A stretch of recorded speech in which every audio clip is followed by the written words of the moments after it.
안녕하세요. 스트레스를 엄청 받고 그걸 풀기 위해 사연을 보내보게 된 41살 여자입니다.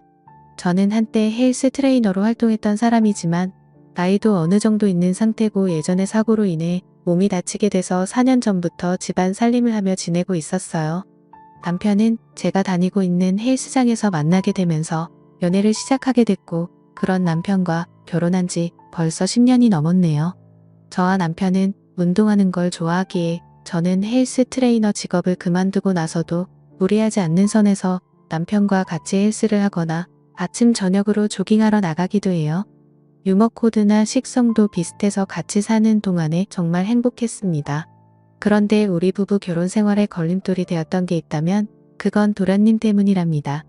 제가 교통사고를 당하는 바람에 재활치료를 받으면서 집에서 가정집으로 지낸 지 얼마 안 됐던 시점에 도련님이 저희 집에서 잠시 지낸다고 하시는 거예요.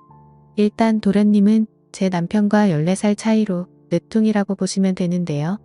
도련님이 군대 전역하고 다니던 지방대가 있는데 그 대학은 메리트가 없다며 편입 준비를 한다고 하기에 다시 서울로 오게 됐답니다. 도련님은 지방대에 다닐 때에는 기숙사에서 지냈지만 편입 준비를 하겠다고 다시 서울로 오게 됐을 당시에는 당연히 도련님에게는 돈이 없다고 볼 수 있잖아요. 대학생이 돈이 있어 봐야 얼마나 있겠어요. 시부모님은 도련님이 20살이 되던 해에 돌아가시게 돼서 제 남편이 도련님 부모님 역할을 하고 있는 셈이랍니다. 그래서 도련님이 서울로 왔을 당시에 편입 준비하는 동안에만 우리 집에서 지내게 하자고 하더라고요. 보증금과 월세 마련해주는 것도 부담이고 보증금을 내준다고 해도 도련님이 몰래 보증금을 뺏었을 것 같은 느낌이 들기도 해서 결국 우리 부부 집에서 덜도 말고 딱 1년만 지내게 하기로 했어요. 평소 학교에 성실히 다니지 않아 보이던 도련님이었지만 편입 준비 정말 열심히 하더라고요. 저희 부부집 작은 방을 도련님이 지내실 수 있도록 준비를 해드렸는데 도련님 방을 몰래 들다 보면 항상 책상에 앉아서 공부를 하더라니까요. 원래 노는 걸 좋아하는 사람이었는데 말이에요. 그래서 저는 그런 어린 도련님이 기특해 출출하지 않게 중간중간 간식을 주고 가끔 머리 좀 식히라고 용돈을 주기도 합니다. 편입 준비하는 것만으로도 힘들 텐데 우리 부부에게 부담 주기 싫다고 주말마다 아르바이트를 하기도 하더라고요. 한동안 그렇게 잘 지내던 와중에 도련님이 좀 불편해지기 시작했어요.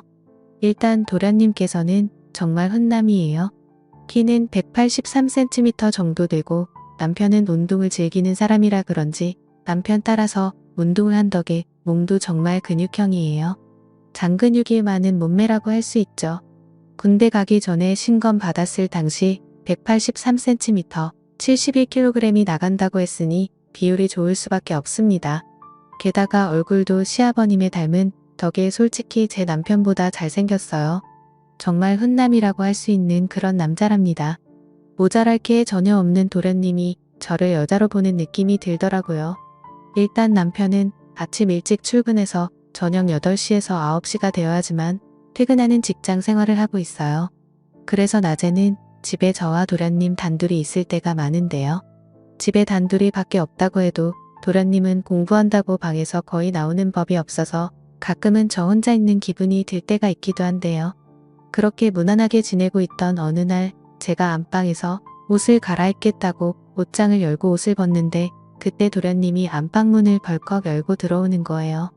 놀란 저는 서둘러 옷을 입고 도련님 노크 좀 하고 들어오세요 라고 약간 화를 냈습니다. 도련님은 미안하다고 사과를 하며 배고파서요. 밥 잘 해주세요 라고 하더군요. 처음에 이런 일이 있을 때는 실수구나 싶어서 그냥 넘어가게 됐는데 그 후로 계속 제가 옷만 갈아입을 때에 맞춰서 도련님이 제 방에 들어오는 느낌이 드는 거예요. 옷장 문을 열면 보통 끼익 소리가 나기도 하잖아요. 그 소리가 날 때마다 노크도 안 하고 들어오는 기분이랄까? 그리고 빨래 건조대에 걸려있는 제 속옷이 한두 개씩 꼭 없어지더라고요. 그것도 집에서 편히 입는 좀 허름한 속옷만 사라지더라고요. 내가 빨래하다가 한두 개씩 빠뜨리는 건가 싶었던 찰나에 도련님 방에도 빨래거리가 있을까봐 도련님 방에 조심스럽게 들어가게 됐는데요. 도련님이 제 속옷을 갖고서 이상한 짓을 하고 있는 거였어요. 놀란 저는 일단 도련님한테 들키기 전에 서둘러 방문을 닫았어요. 이제까지 제 속옷을 몰래 가졌던 범인이 바로 도련님이란 사실을 알고 나서 그 뒤로 도련님 얼굴을 제대로 보지 못하겠더라고요. 이걸 혼자만 알고 있어야 하는 건가? 며칠 동안 곰곰이 생각하고 있던 찰나 제가 혼자 운동하고 나서 낮에 샤워를 하고 있었어요. 이날은 도련님이 피곤하다며 낮잠을 자고 있을 때였죠. 열심히 샤워를 하고 있는데 뭔가 이상한 느낌이 들었습니다. 문틈이 살짝 열려있는 것 같았습니다. 그래서 얼른 수건을 둘러 싸고 문을 벌컥 열었습니다. 그러자 도련님은 제 행동에 놀라서 당황했는지 도망도 못 간 채 뒤로 나자빠져 있더군요. 저는 무슨 짓이냐고 소리를 질렀고 도련님은 미안하다고 손을 싹싹 빌며 사과를 하더라고요. 그러더니 도련님은 이 사실을 제발 형한테 말하지 말아달라고 부탁을 했습니다. 저는 이번 일 절대로 못 넘어간다고 했습니다. 제 속옷으로 이상한 짓을 한 것도 이미 알고 있었다고 따졌는데 도련님은 세상 놀란 표정으로 그 자리에서 엉엉 울더라니까요. 얼마나 억울하고 속상하던지. 저는 퇴근하고 집에 들어온 남편에게 모든 사실을 솔직하게 고백했습니다.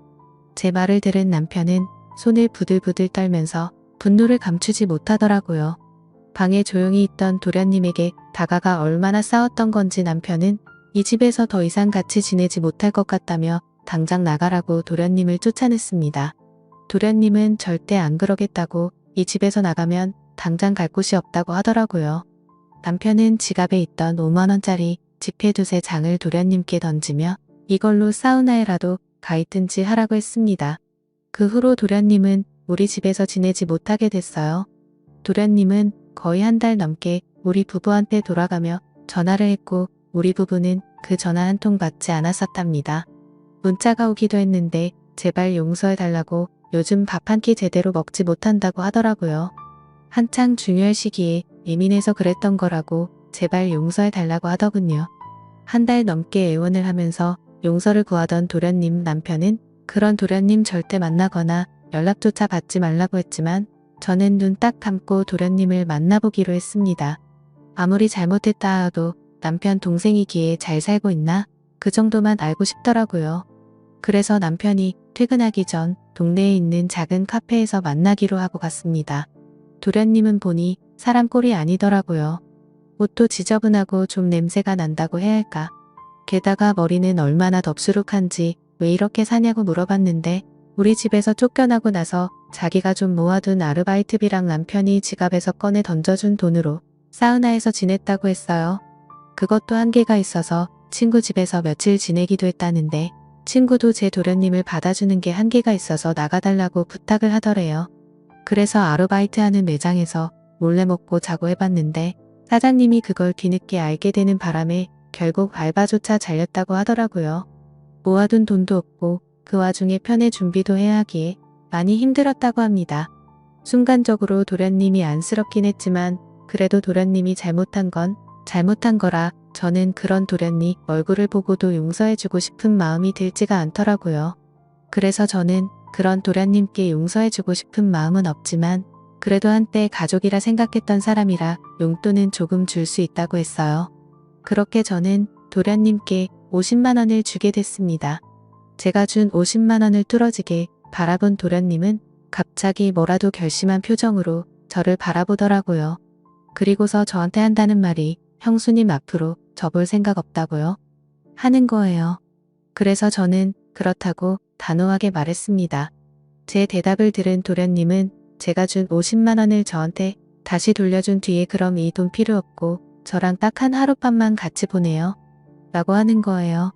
이제까지 저를 몰래 좋아하고 있었고 제 존재만 봐도 떨려서 그랬다고 하더라고요. 그걸 듣고 얼마나 충격이던지. 저는 화가 나서 결국 마시고 있던 아이스 아메리카노를 도련님 얼굴에 뿌린 뒤에 앞으로 얼굴 보는 일 절대 없었으면 하네요. 더러운 새끼라고 말하고 그 카페에서 나오게 됐습니다. 그 후로 도련님과 안 보고 산지 정말 오래됐습니다. 요즘에 잘 살고 있는지는 모르겠지만 몇 개월 전에 도련님 소문을 듣게 됐어요. 제 남편이 사촌 동생과 자주 연락하고 지냈는데 그 사촌 동생과 도련님도 연락을 따로 하고 지내는 것 같더라고요. 남편 사촌 동생 말로는 도련님이 현지 선수로 일하고 있는 중이라고 합니다. 편입 준비도 모두 포기하고 돈 많이 버는 직업을 얻고 싶다고 사촌 동생한테 말했다고 하는데 그 직업이 술집에서 선수로 일하게 되는 것인 줄은 꿈에도 몰랐습니다. 그리고 매일 술을 마시며 일을 하다 보니 몸에 이상 증세가 나타나게 되는 바람에 병원에서 검진을 좀 받아봤다고 해요. 결국 당뇨랑 고혈압이 생겨서 매일 병원에 다니고 있다는 말을 듣기도 했습니다. 사람 참 그렇게 망가지기 쉽지 않을 텐데 남편도 그런 도련님 앞으로 평생 보고 살고 싶지 않다고 했고 저한테도 항상 미안하다고 사과를 하고 있습니다.